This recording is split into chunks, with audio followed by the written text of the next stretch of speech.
What's up, guys? Welcome again. This is my spoiler review, and I repeat, spoiler review. So if you have seen the movie, you're probably watching this. If you haven't, I don't know why you're watching this. Obviously, you don't care about spoilers. So I'm gonna give you another warning. This is a spoiler review. I will be giving out major plot points of this movie, saying whatever I want to say without any filters. So if you're still listening after this is a spoiler review.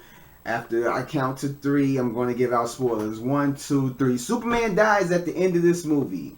Somewhat. Like I said previously in the other review, which is a non-spoiler, that this movie has a lot of problems. It is structurally just bowel movements. Just a lot of bowel movements. But I'm going to just run down a lot of things that I did like about it, because there is a correct ton of things that I didn't like about it. First, like I said, I like the potential of the story. Like, the story has a lot of potential with just the political side, and, you know, people don't know what side of the fence to be on. Do they embrace Superman? Do they, reject him? I love that aspect, especially the struggle that Clark Kent goes with being Superman. Does he still want to be Superman? Is it worth all the hate that he's getting? Or is it worth all the love that he's getting to be Superman and not to be Superman? I love that. As well as I love Ben Affleck as Batman. Like I said, he's not a definitive Batman for me, but he got me wanting to see more of Batman, especially with the fight scenes in a future Batman movie, which it seems like it's coming sooner than what we thought, even though we didn't get a release date. I hope so. I love Jeremy Irons as Alfred.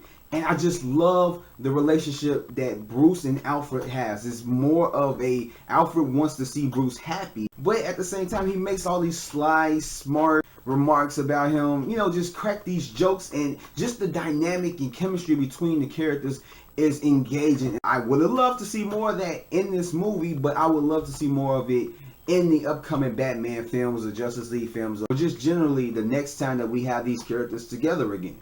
I love the confrontation that Clark Kent has with Bruce Wayne. It's awesome. I wish they would have had more like that up in the movie, but, we got what we did, and when we got it, I loved it. The dream sequence, I liked. It was a great dream sequence. It wasn't like how everybody boasted it up, but it was really good. I enjoyed it, especially the fight scene within it.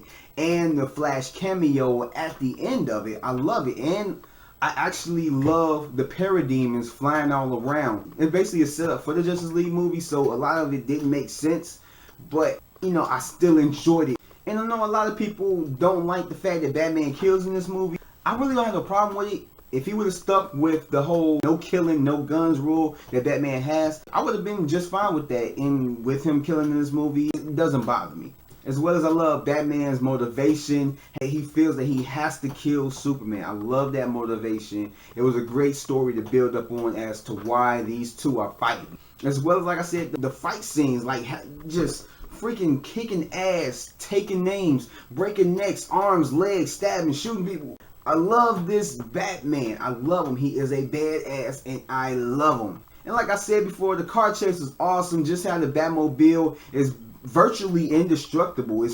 I could say I like this Batmobile a little bit better than the Dark Knight Trilogy Batmobile. And I also like the rooftop scene when it comes to a boiling point where Lex Luthor is blackmailing Superman to get him to kill Batman by basically kidnapping his mom and throwing Lois Lane off the heliport. I love that. I love how Lex Luthor is in that scene. And that was one of the few scenes that I actually did like Lex Luthor as he is. And I can't go forward in my life without saying that Wonder Woman's interest in this movie in the last scene against Doomsday is one of the best scenes ever. She is a badass, and I cannot wait to see the Wonder Woman movie next year. And not only that, the two big fights that really did matter in this movie was the Batman and Superman fight and the Doomsday fight.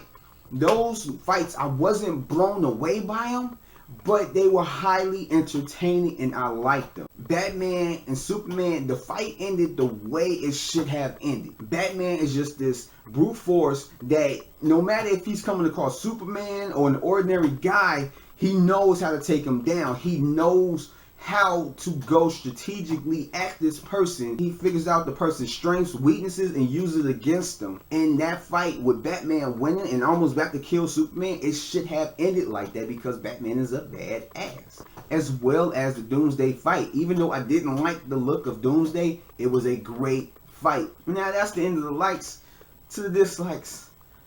like I said, it was character development hell in this movie. Clark Kent and Lois Lane has a relationship that you really do not give two flying fucks about. I mean, you can tell that they love each other, but there was nothing building up to that point. At the end of the first movie, you could tell that they had some type of chemistry with each other, but it didn't really explore it more. And then all of a sudden you skip from that all the way to now they're madly in love and Superman wants to propose to her at some point in the near future. You just can't get invested in it. And I feel like that was a real big loss, because then when Superman dies, it matters, but it really doesn't. And then the point where the ring was given to Lois Lane and her knowing that Clark was going to propose, it really doesn't have that much effect because you really didn't care for their relationship.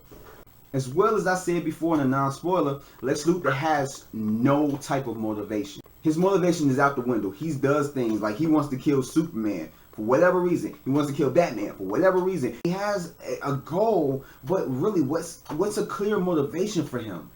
Why? It just doesn't answer that question. As well as in a couple scenes, green screen was not this movie's friend.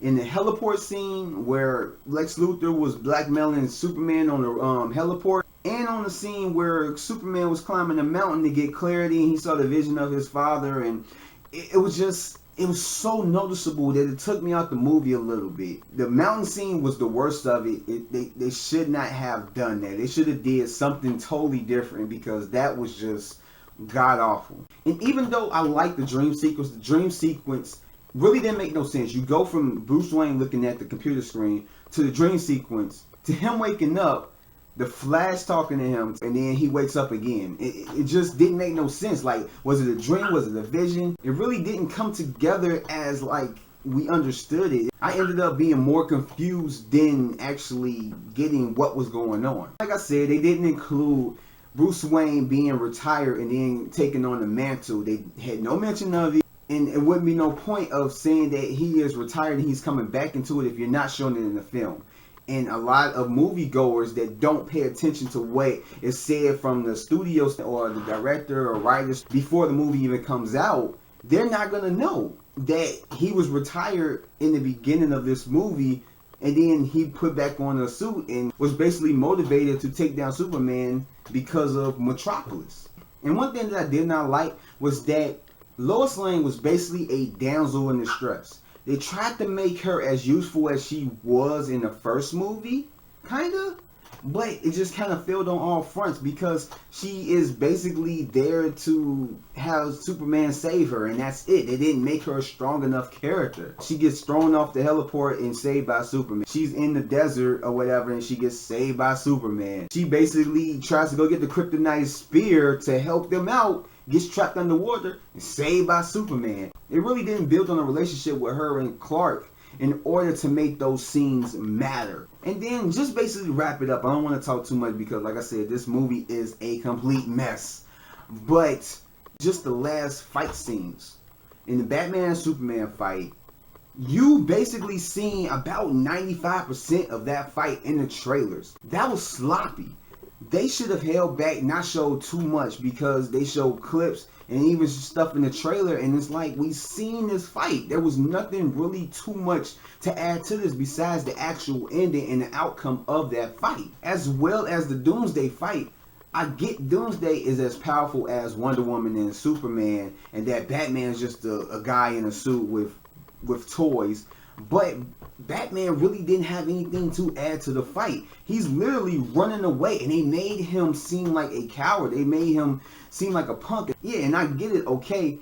This is his first time coming across something of this magnitude, but you've been Batman for 20-something years. You've seen stuff like this. You've seen Killer Croc. You've seen stuff out of the ordinary. So just to basically put it out there that he basically was shook enough to where he didn't know what to do, he was frozen, it just is mind-boggling that just they made Batman this strong character all through the movie, and then at the last fight he was just the little punk. And like I said, like, this movie is just the structure, everything about it, the story is all over the place. They did a lot of rewrites of this movie, and I believe they did some reshoots, and none of that helped.